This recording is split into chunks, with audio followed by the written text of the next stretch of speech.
Dalam perjalanannya, Ali dan Nia juga bertemu dengan seseorang yang melakukan kegiatan yang tidak biasa di desanya, yaitu membuat jamban. Apa hubungan jamban dengan kegiatan sosok yang satu ini? Mari kita langsung panggil saja Pace Yali Inggibal. Ya, Pace, selamat datang. Selamat Di Sepu Kampung, toh? Ya. Iya. Apa kabar? Baik-baik. Baik-baik saja. Silakan duduk. Itu bawa apa itu? Ini bawa abu. Bawa abu? Ya. Bukan abu kremasi, toh? Ini kalau abu kremasi takut juga kita ini. Abu, nanti cerita soal abu ini ya. Ya. Nah, silakan duduk dulu. Makasih. Jadi, Pak Ciyal ini dari mana? Saya dari Kabupaten Jayawiyaya, Wamena. Dari desa mana? Desa Manda dan Air Garam. Oke. Pak Ciyali sekarang pekerjaannya apa? Pekerjaan saya guru sekolah minggu anak-anak pemuda. Bapak Yalis juga katanya sekarang jadi majelis gereja. Betul. Oke. Jadi merangkap ya? Ya, merangkap. Nah, katanya di kampung Pak Ciyali bikin WC jongkok. Betul. Apa yang istimewa dari WC jongkok ini sampai Pak Ciyali katanya terkenal di seluruh kampung, bahkan sampai di kampung luar? Dulu itu di Wamena, WC kita lihat di WC itu ada di kabupaten di Wamena saja. Tapi di desa-desa tidak ada WC. Jadi buang air besar di mana? Itu sembarangan.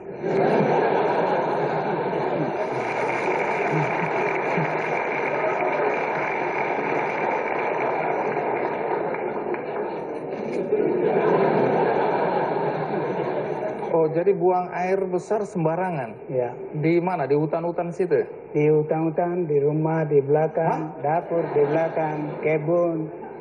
Coba ulang lagi, di mana? Di belakang Onai. Di belakang sini? Ya. Terus? Di belakang dapurnya. Astaga. Ya. Jadi antara bau bawang goreng dengan... Ini betul? Betul. Terus? Jadi, maaf, barang itu ada di mana-mana? Di rumput-rumput? Ya. Jadi, kalau anak-anak main-main, injak-injak itu juga? Anak-anak main-main itu langsung intap dan tabrak jatuh.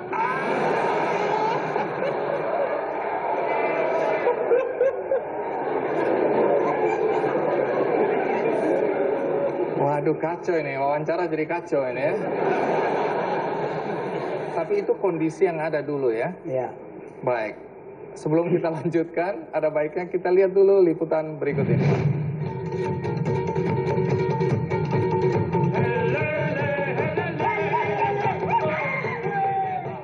Dari wilayah pegunungan, tepatnya dari Desa Manda dan Air Garam, Kecamatan Jayawijaya, Wamena, Papua, seorang pria bernama Yali Inggibal terpanggil untuk melakukan perubahan di bidang kesehatan. Sebelum tahun 2013, tingkat kematian balita di daerah ini sangat tinggi. Berdasarkan data WHO tahun 2012, sebanyak 31.200 balita di Indonesia meninggal karena diare, dan daerah dengan kematian terbanyak adalah Papua. Penyebab wabah diare ini sendiri adalah kebiasaan masyarakat yang buang air besar di sembarang tempat. Melihat kondisi tersebut, Yali berinisiatif membuat WC umum bersama. Awalnya, ide Yali tidak disambut baik oleh masyarakat yang sudah turun-temurun buang air besar secara sembarangan. Selain itu, tantangan lainnya adalah harga material yang sangat mahal. Namun, Yali tidak patah semangat. Dengan sabar ia mensosialisasikan pentingnya hidup sehat dengan membuat saluran sanitasi kepada masyarakat. Ia juga tidak kehabisan akal dengan menggunakan abu kayu sebagai bahan dasar pengganti semen.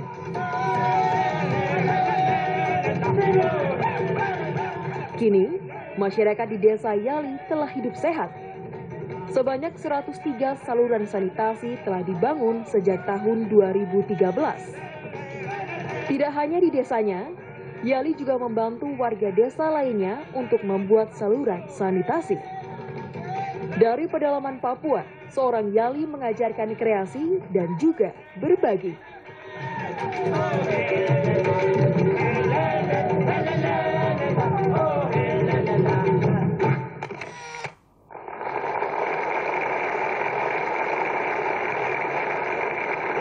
Jadi dulu sebelum ada WC jongkok atau jamban, itu tingkat kematian memang tinggi di Pacayali Pukampung.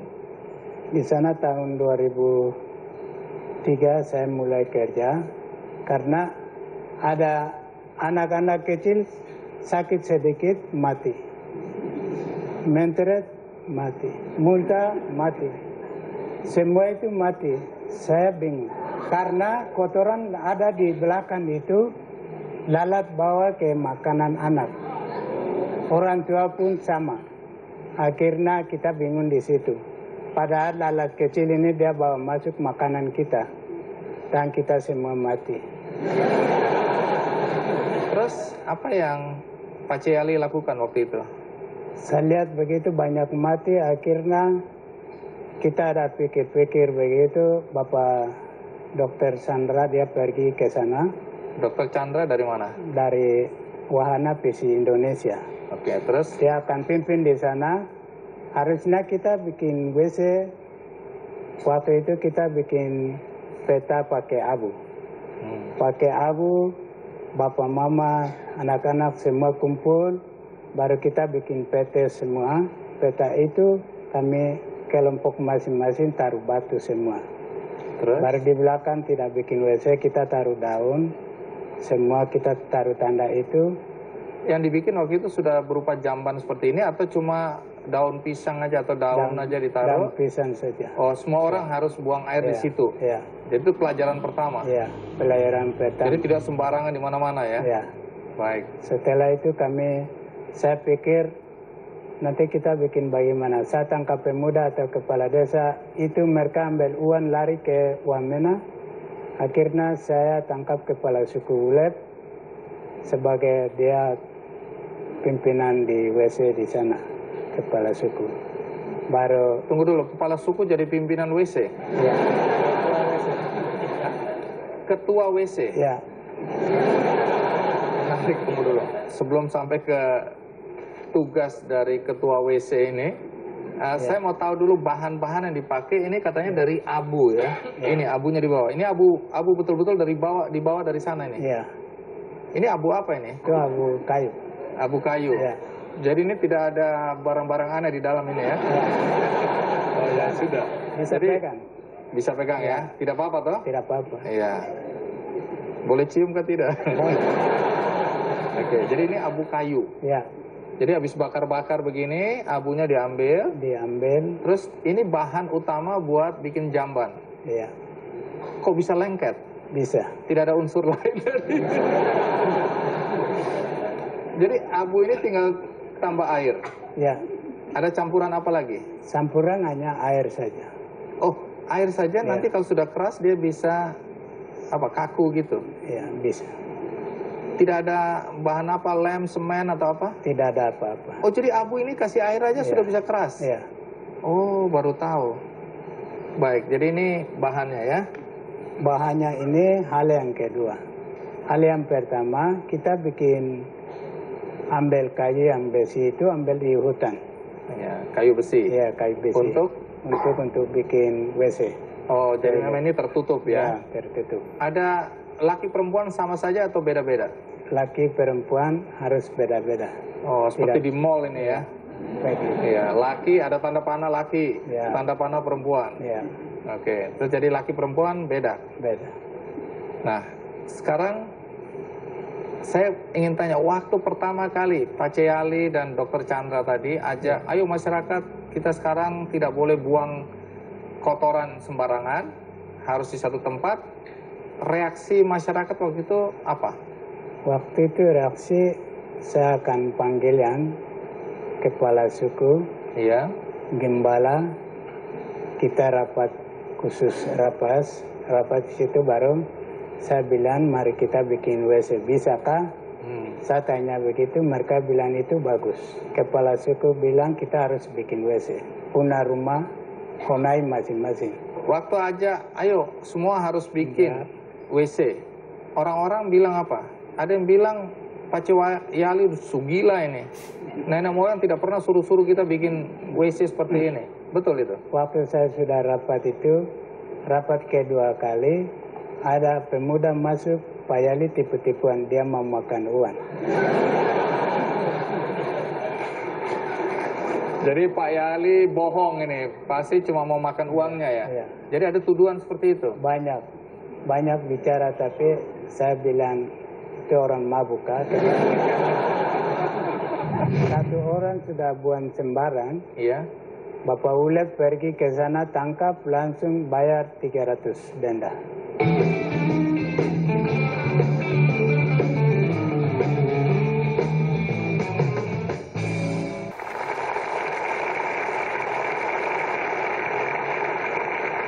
Terima kasih Anda masih bersama saya di acara Kikendi, masih bersama Pace Yali Inggibal, ya, salah satu sosok yang inspiratif dari Kabupaten Jayawijaya, Papua.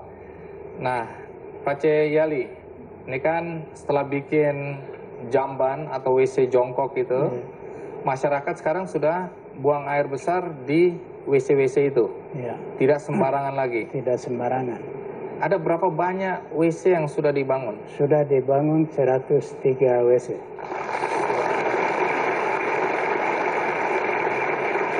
Itu di kampung? Desa Manda dengan Desa Air Garam. Saya dengar di tempat lain juga sekarang sudah mulai ikut membangun WC ya? Sudah.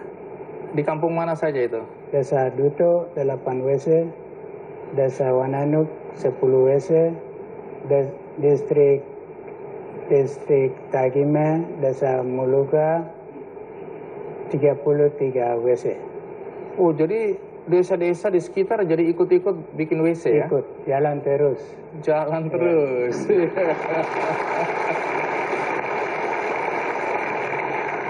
Tunggu dulu, ada WC, lalu air dari mana untuk bilas, untuk bersih-bersih? Di kampung-kampung yang lain itu tidak punya air, tapi di Manda ada air. Kalau tidak ada air bagaimana? Tidak ada air itu mereka pakai ember bawah, timba. Itu jerigen tadi yang digantung di depan WC apa itu? Itu untuk cuci tangan. Oh, cuci siapa tangan. yang harus isi itu? Itu harus kita berikan anak-anak kasih wajib. Jadi mereka itu sudah semangat. Air tidak ada, mereka harus timba kasih turun. Tamu pergi bisa cuci tangan begitu. Oh, nah tadi soal ketua WC, penasaran. Itu tugasnya apa? Itu tugasnya kita di sana itu tidak bisa untuk kotoran itu di dalam WC. Di sana itu bebas. Iya. Bebas, jadi untuk atur, untuk kasih arahkan ke WC susah. Akhirnya saya panggil kepala suku, tolong dijaga, awasi untuk WC. Oh, jadi kepala WC itu tugasnya kalau ada yang mau buang air sembarangan, ya, masuk. Ya. Ya, dia jaga ya. Ya.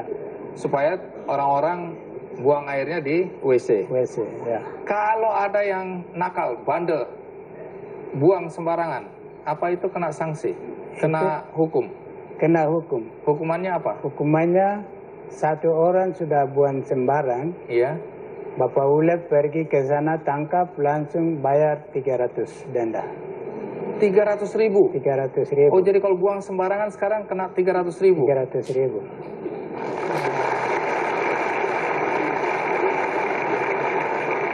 Oh, dan kalau tadi cerita kepala suku ya? Ya. Kalau cerita kepala suku, ternyata kepala sukunya ada di sini.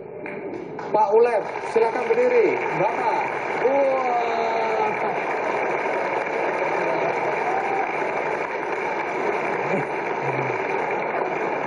Iya, Bapak silakan duduk. Nah, sesudah WC dibangun, apakah tingkat kematian anak-anak atau bayi di sana turun? Berkurang. Kalau dulu berapa, sekarang berapa, ada tahu? Belum tahu dulu itu mati itu macam kepala suku tahu. Akhirnya ini kenapa kita pikir sampai itu, kami bikin WC itu tidak ada mati. Oh, Sekarang sudah bagus.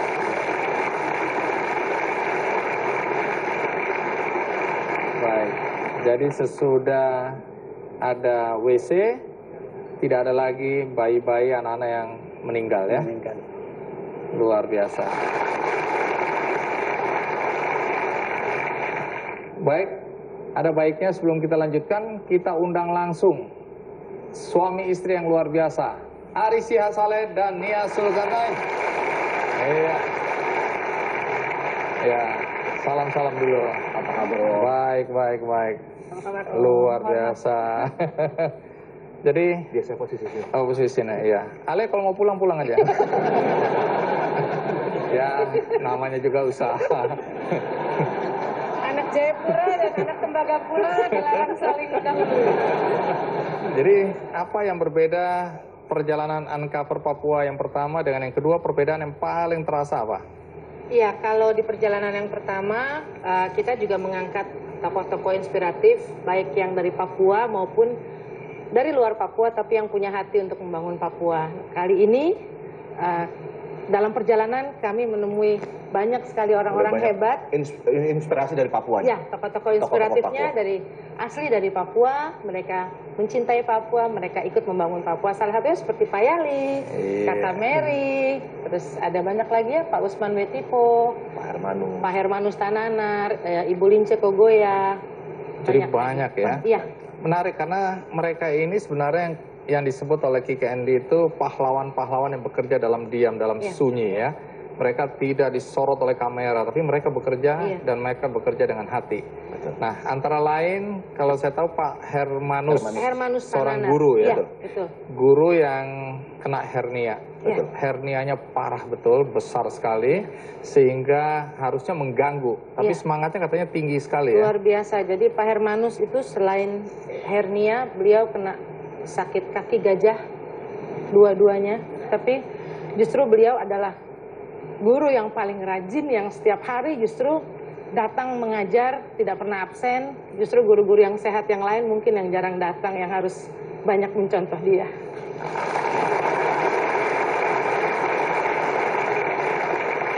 Juga ada orang bule. Oh iya. Agak susah saya sebutnya. Martei. Oh, Martei. Pandril. Beliau adalah Londo. silakan diceritakan. Londo asli ya. Silakan. Iya. Ya, jadi beliau punya konsep yang luar biasa dalam pendidikan di Papua. Jadi kalau biasanya kan mungkin beliau menciptakan buku kontekstual Papua untuk anak SD dari kelas 1, 2, sampai 3. Oke, stop sampai di situ. Karena lebih baik kita langsung lihat apa yang mereka lakukan berikut ini.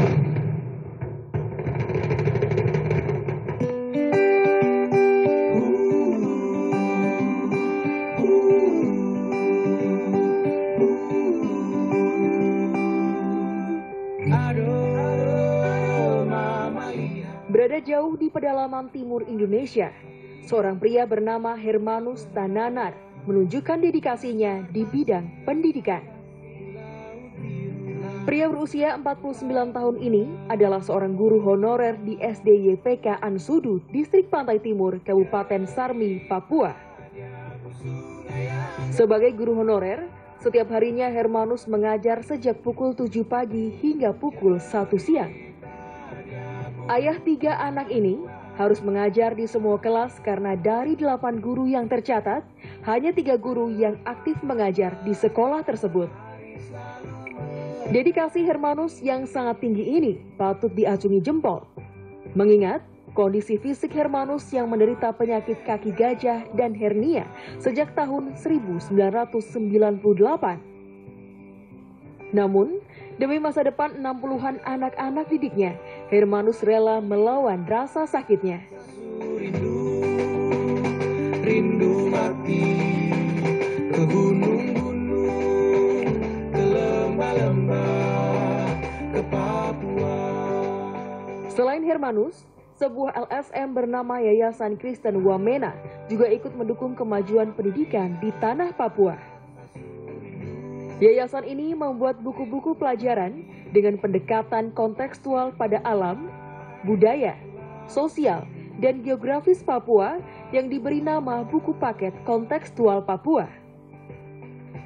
Buku paket kontekstual Papua atau BPKP ini tersedia untuk kelas 1 hingga kelas 3 SD. Buku ini disusun untuk menjembatani kesenjangan yang ada di Papua dan buku-buku belajar nasional yang belum bisa menjawab kebutuhan siswa di Papua. Tempat matahari selalu menyanyi. Fokus BPKP adalah kemampuan untuk membaca, menulis, dan berhitung. Buku panduan BPKP juga menyediakan beragam strategi mengajar yang bersifat interaktif dan dilengkapi dengan banyak kegiatan, permainan, dan lagu-lagu. Menurut survei, guru yang setia bisa mencapai hasil 3-5 kali lebih tinggi dengan BPKP daripada dengan buku-buku yang lainnya. Itu sebabnya buku paket kontekstual Papua ini menerima predikat praktik terbaik pada tahun 2012. Di gunung-gunung lembah-lembah Papua. Di Papua.